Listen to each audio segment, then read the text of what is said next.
अभी आप सबने महाराज श्री के विचार सुने। जीवन को अच्छा बनाना हम सबका लक्ष्य है, लेकिन उसका जीवन ही अच्छा बनता है जो अच्छाई का अनुकरण करता है।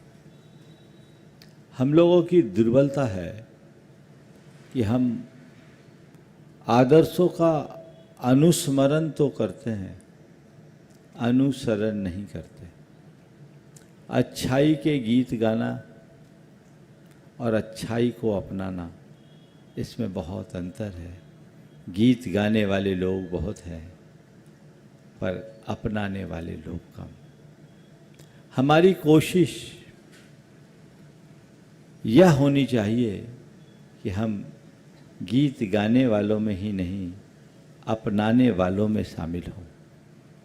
कल मैंने आप सबके बीच बात की थी, सही सोचें, सुंदर सोचें, सही देखें, सुंदर देखें, सही बोलें, सुंदर बोलें, सही करें, सुंदर करें।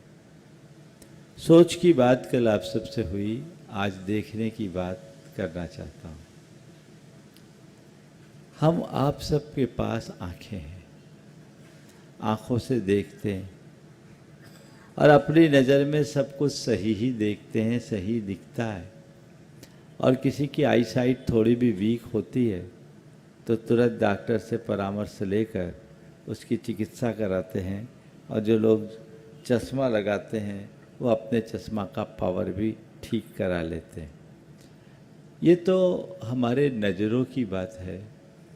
नज़र में दोष हो तो कोई बुराई नहीं, लेकिन नज़रिया दूषित हो तो उससे कोई भयानक नहीं। हम अपने नज़रिए को देखें, चीज़ों को हम कैसे देखते हैं। जीवन में बहुत सारे प्रसंग घटते हैं, घटनाएं घटती है, परिस्थितियां जन्मती है, लेकिन उनके बीच हम क्या देखते हैं, उन्हें किस दृष्टि से देखते हैं, सबसे ज़्यादा महत्वपूर्ण ये हम कैसे देखते हैं, क्या देखते हैं। संत कहते सही देखे, सुंदर देखे। आज 4 सूत्र आपको दे रहा हूँ। सबसे पहली बात, बुराई में अच्छाई देखे। क्या देखे? बुराई में अच्छाई देखे। अपने मन से पूछो, किसी की बुराई में अच्छाई दिखती है? अरे महाराज, हमें तो अच्छाई में भी बुराई दिखती है। लेकिन हो सकता है आप में से कोई कहे नहीं महाराज मुझे बुराई में भी अच्छाई दिखती है। दिखती है कि नहीं दिखती? दिखती। किसमें? हमारी खुद की बुराई में हमें अच्छाई दिखती है और औरों की अच्छाई में बुराई दिखती है। यही है ना? यही गड़बड़ है।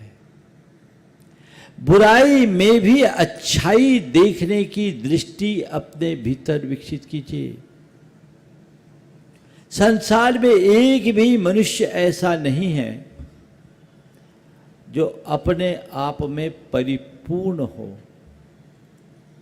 कुछ न कुछ कमी, कुछ न कुछ दोष, कुछ न कुछ दुर्बलता हर मनुष्य के जीवन में होती है।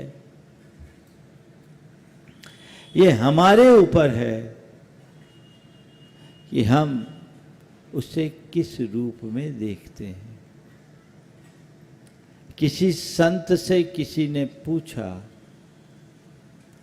आपने तमीज किससे सीखी?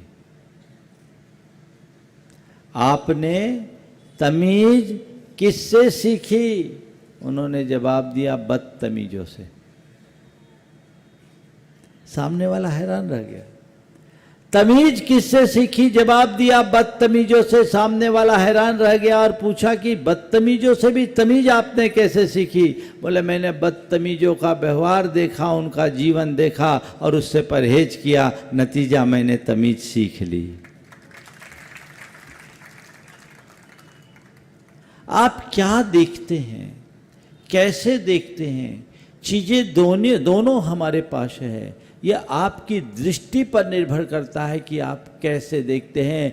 आप किसी गुलाब के बाग में जाओ तो आपको खिला हुआ गुलाब भी दिखेगा, उसकी सुगंध और उसकी सुषमा दिखाई पड़ेगी। और हो सकता है अगर गुलाब के बाग में जाओ तो आपको उसके सौंदर्य और सुषमा की जगह, उसके सुगंध और सुरभि की जगह आपको उसके कांटे नजर आए, उसके आसपास गिरे हुए सड़े गले पत्ते नजर आए। अब आपको तय करना है कि उस गुलाब के बाग में क्या देखते हो। और सच्चाई यही है कि किसी भी गुलाब में देखो तो फूल तो 2 4 10 मिलेंगे, कांटे अनेक मिलेंगे।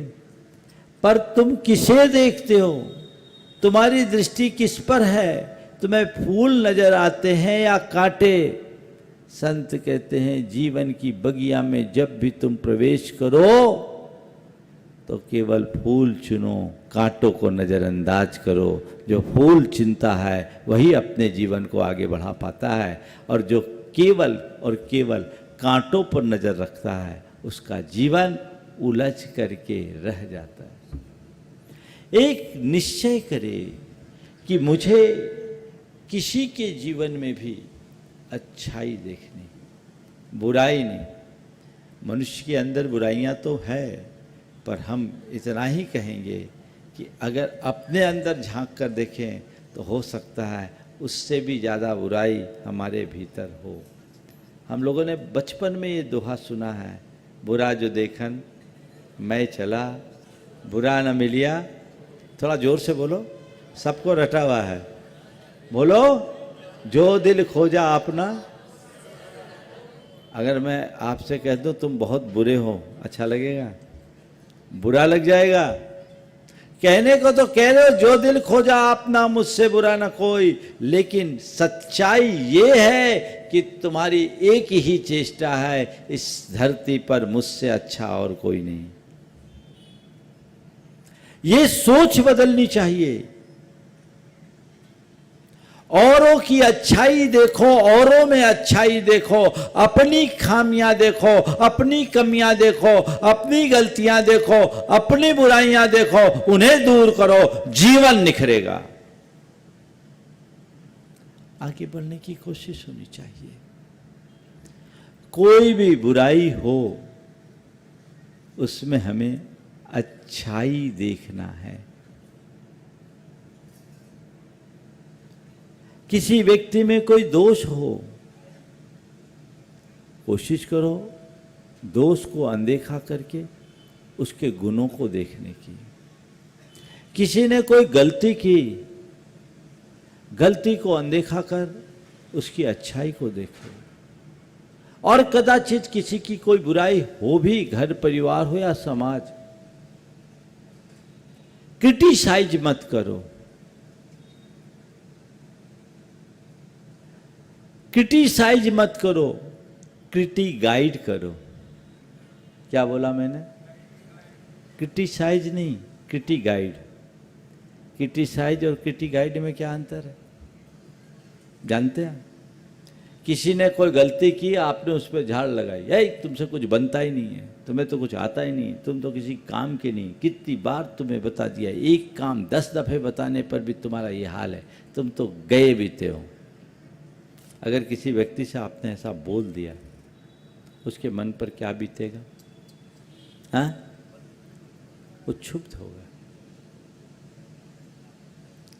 घर में बहू है, पढ़ लिख कर आई है, पढ़ी लिखी बहू, जॉब छोड़कर घर में आई, एक गृहिणी की तरह रह रही है।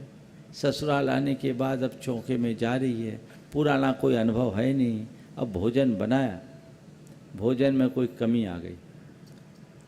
अब उससे कहा जाता है इतनी उम्र हो गई 25 वर्ष की, अभी तक रोटी बनाना भी नहीं सीखी। क्या रोटी जली जली रखी है,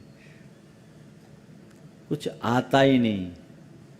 एक प्रतिक्रिया ये, और दूसरी प्रतिक्रिया उसी बहू से कहा जाए, बेटा तू काम बहुत ढंग से करती है और सफाई की तो कोई तुलना ही नहीं की जा सकती। क्या कितने सफाई रखती है, और तेरे परोसगारी की कितनी अच्छी व्यवस्था है, कितना अच्छा तरीका, तुम बहुत अच्छा करती हो। बस थोड़ा सा जो रोटी बनाती हो ना, तो बेलती भी ठीक हो, सेकते समय थोड़ा सा सावधानी रखो ना, तो जो रोटी जल जाती है उससे बचा जा सकता है। ये ख्याल रखो। ये क्या है? ये किटी गाइड है। बोलो, आप लोग को क्या पसंद है, किटी साइज की किटी गाइड? हाँ, किटी गाइड पसंद है। करते क्या हो? क्या करते हो? आज से तय करो, अगर मुझे किटी गाइड पसंद है तो मैं औरों की किटी साइज से परहेज करूंगा, आलोचना नहीं, अनुमोदना करूंगा। और यदि किसी व्यक्ति में कोई कमी है तो उसका दोष निकालने की जगह दोष सुधारने का रास्ता अपनाऊंगा। इतना ही तो करना है। पहली बात, बुराई में अच्छाई देखना। कुछ भी बुरा हो उसमें अच्छा देखो। कोई तुमसे बुरा व्यवहार कर दे, किसी में कोई दोष हो जाए, कोई बुरा प्रसंग हो जाए, अच्छा देखो। दो मित्र थे, उसमें से एक शराब पीता था, एक शराब नहीं पीता था। पहला जो शराब पीता था उससे पूछा कि तुम शराब क्यों पीते हो? बोले इसलिए क्योंकि मेरा बाप भी शराब पीता। शराब क्यों पीते हो? बोला मेरा बाप भी शराब पीता था इसलिए मैं शराब पीता हूं। दूसरे से पूछा तुम शराब क्यों नहीं पीते? उसने कहा इसलिए क्योंकि मेरे बाप शराब पीते थे, मेरा बाप शराब पीता था। आश्चर्य हुआ कि तुम्हारा बाप शराब पीता था, तुमने शराब पीना क्यों छोड़ दिया? बोले मैंने इसलिए छोड़ा क्योंकि मैंने अपने बाप की दशा देख ली कि शराब पी करके वो कैसा जंगली हो जाता था। मैंने तय कर लिया जिंदगी में कभी इसको हाथ नहीं लगाऊंगा।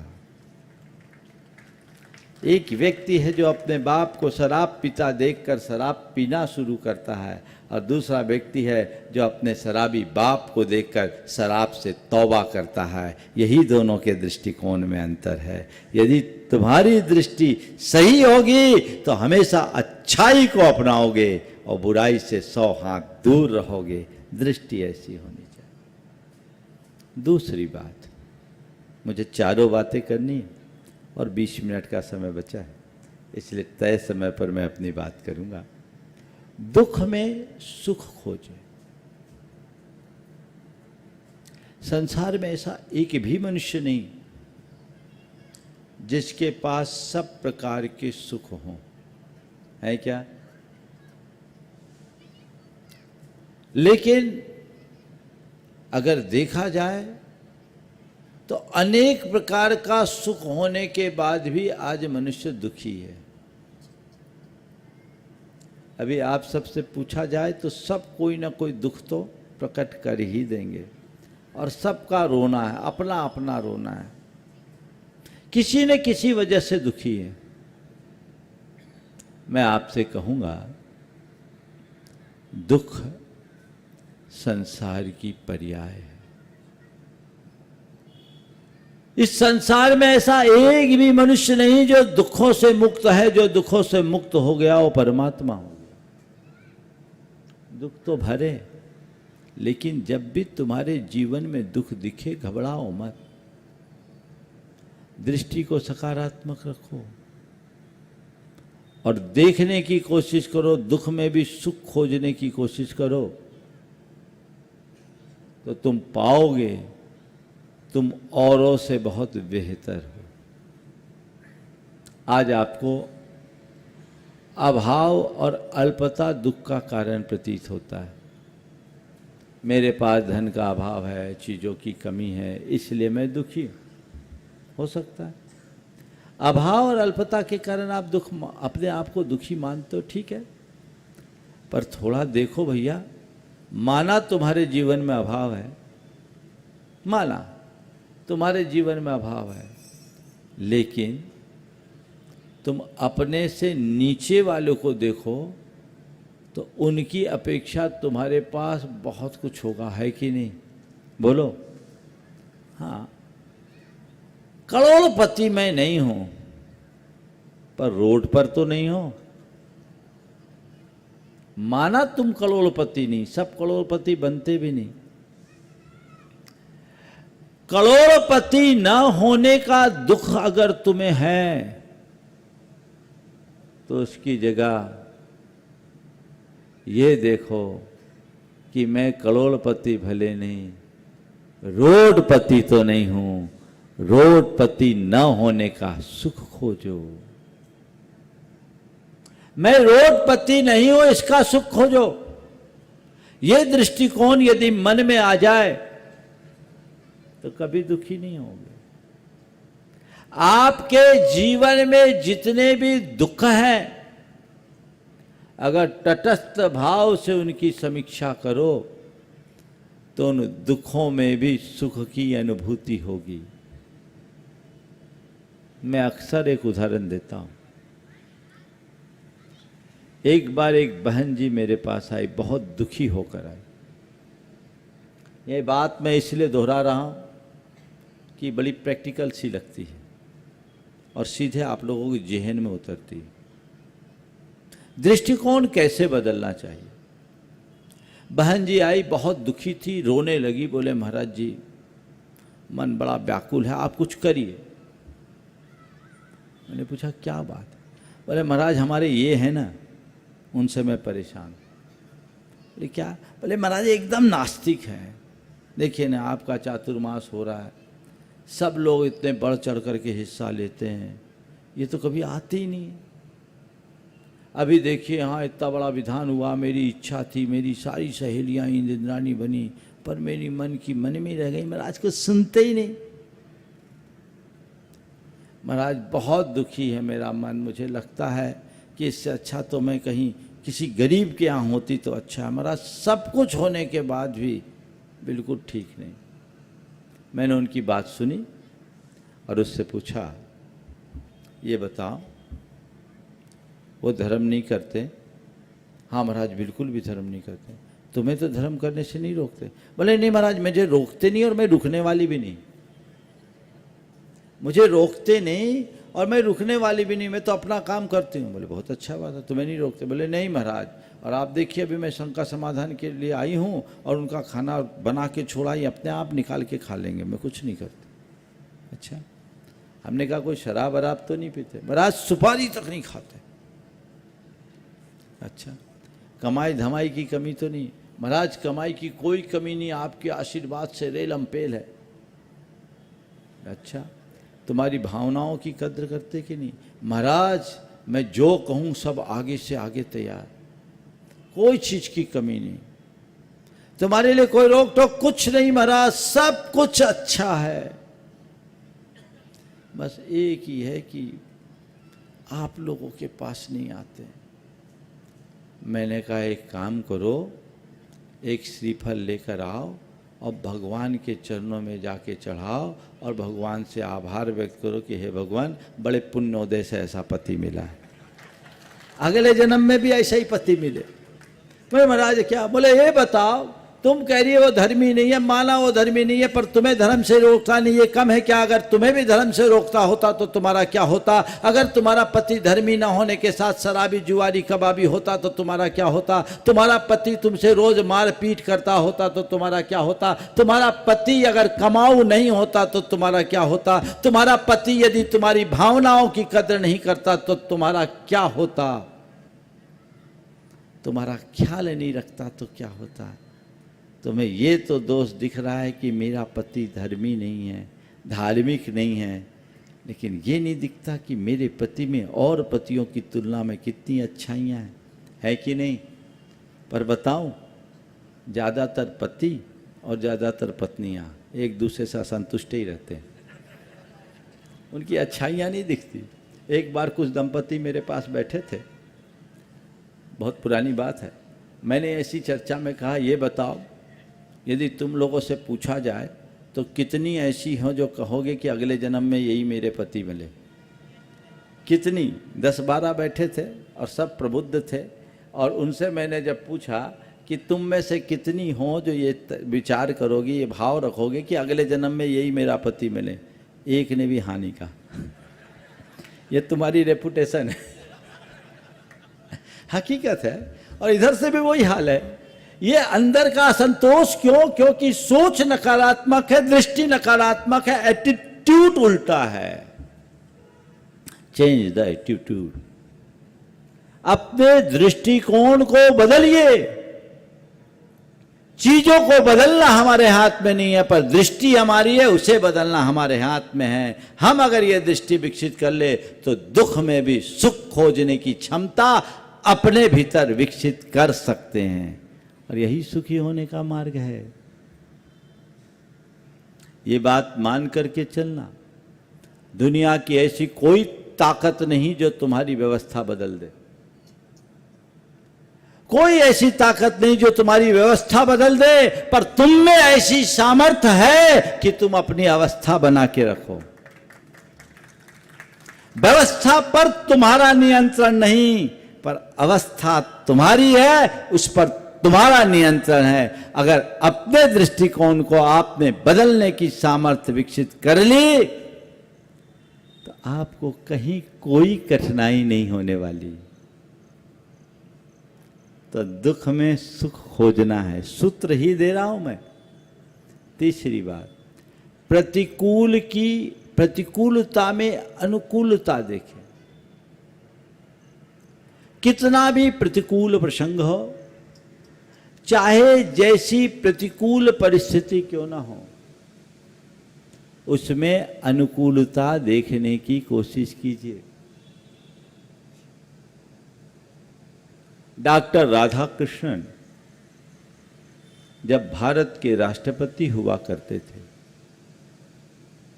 एक बार शासकीय दौरे से कार्य से उन्हें अमेरिका जाने का योग बना। अमेरिका गए, अचानक मौसम बिगड़ जाने के कारण उनका विमान निर्धारित स्थान से पहले उतारा गया। सड़क मार्ग से वे सीधे व्हाइट हाउस पहुंचे और प्रोटोकॉल की सारी व्यवस्था ठप्प हो गई, धरी रह गई। उन दिनों वहाँ के राष्ट्रपति मिस्टर कैनेडी थे। उन्होंने अपनी ओर से खेद प्रकट करते हुए कहा कि परिस्थितियां अनुकूल न होने के कारण हम आपका समुचित स्वागत नहीं कर पाए, इसका हमें खेद है। परिस्थितियां अनुकूल न होने के कारण हम आपका समुचित स्वागत नहीं कर सके, इसका हमें खेद है। उस समय डॉक्टर राधाकृष्णन साहब ने जो जवाब दिया वो ध्यान देने योग्य है। उन्होंने कहा, never mind mister president, we can not change the event, but certainly change our attitude towards them. राष्ट्रपति महोदय, आप किसी प्रकार का खेद न करें। हम परिस्थितियों को भले नहीं बदल सकते, पर उनके प्रति अपने दृष्टिकोण को जरूर बदल सकते हैं। जब तुम्हें चीजें प्रतिकूल लगने लगे तो उसकी व्याख्या अनुकूल करने लगो। तुम्हारा दुख सुख में परिवर्तित हो जाएगा, अशांति शांति में परिवर्तित हो जाएगी, और हाहाकार जय जयकार में परिवर्तित हो जाएगा। पंडित जगन मोहन लाल सिद्धांत शास्त्री ने अपने एक दिन मुझे एक प्रसंग सुनाया। मध्य प्रदेश की बात है, उन दिनों रीवा स्टेट था। मध्य भारत, पूरा मध्य प्रदेश एकीकृत नहीं था। रीवा में जैन समाज बहुत ज़्यादा संख्या में नहीं है, और वहाँ के कतिपय धर्म विद्वेषी लोग यात्रा का विरोध करते थे। महावीर जयंती पर विमान यात्रा निकलती, जैसे सब जगह निकलती, उसका विरोध करते थे। तो एक बार सारे लोगों ने, अंचल के पूरे बघेलखंड और महाकौशल के लोगों ने तय किया कि हम लोग इस बार रीवा में महावीर जयंती ठाट बाट से मनाएंगे। रीवा महाराज से इसकी अनुमति ले ली गई। पूरे इलाके के जैन समाज वहाँ पहुँची, महावीर जयंती घोषित हो गया, शोभा यात्रा निकाली गई। धर्म विद्वेषियों को ये बात नागवार गुजरी और उन्होंने इसके विरुद्ध स्ट्राइक कर दिया। पूरा मार्केट बंद। भगवान महावीर की जयंती के अवसर पर शोभा यात्रा निकल रही और लोग मार्केट बंद करके एक प्रकार से अपना विरोध प्रकट कर रहे हैं।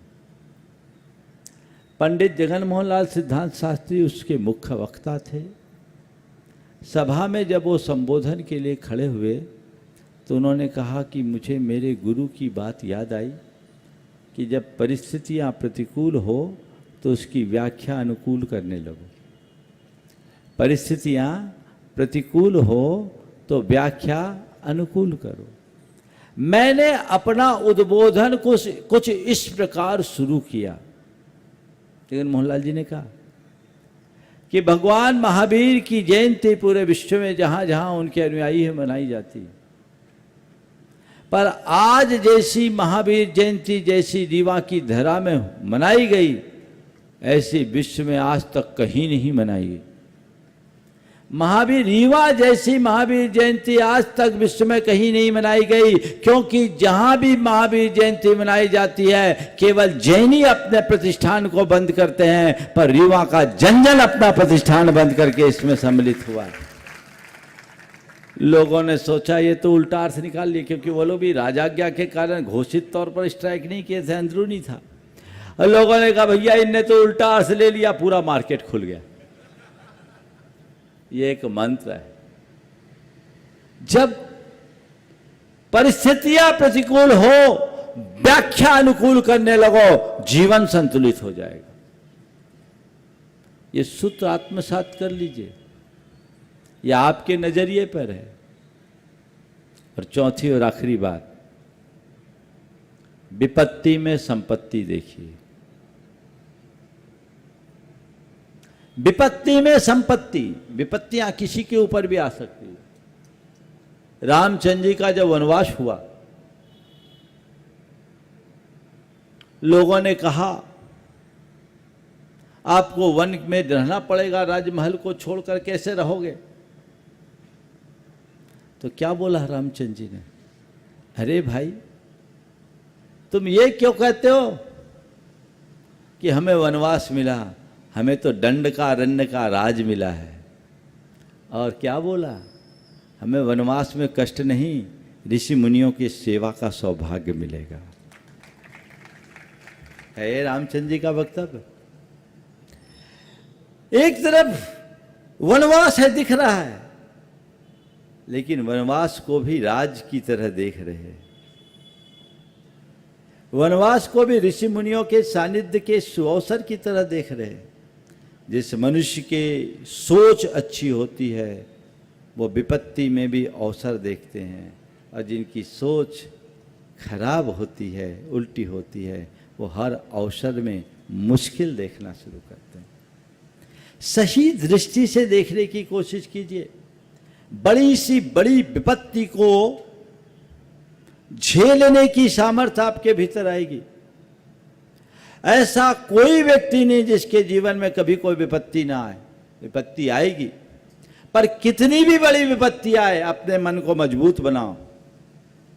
विपत्ति एक हथौड़ी के प्रहार की तरह है। हथौड़ी का प्रहार कांच पर होता है, कांच चकनाचूर हो जाता है। हथौड़ी का प्रहार कांच पर होता है, कांच चकनाचूर हो जाता है, लेकिन वही हथौड़ी का प्रहार यदि सोने पर पड़ता है तो सोना दमक उठता है। मैं आपसे इतना ही कहता हूं, कांच मत बनो, सोना बनो, जिससे दमक सको, अपने आप को मजबूत कर सको, जीवन को आगे बढ़ा सको। सोने की भांति दमकने की क्षमता अपने भीतर हो। यदि तुम्हारी सोच सकारात्मक होगी तो हर विपत्ति में मजबूत होकर के उभरोगे, उसे एक अवसर बनाओगे। आपदा को अवसर बनाने की कला अपने भीतर विकसित कीजिए। मेरे संपर्क में एक ऐसे व्यक्ति